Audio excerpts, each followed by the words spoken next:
Alright, what's up everybody? Hope you guys are all doing well.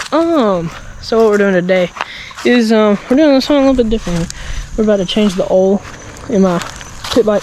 That's what Bowler's doing today, and I'm about to do it. I've never changed oil, so we got this. We got some Yamaha oil, and yeah, we're just gonna see how this goes.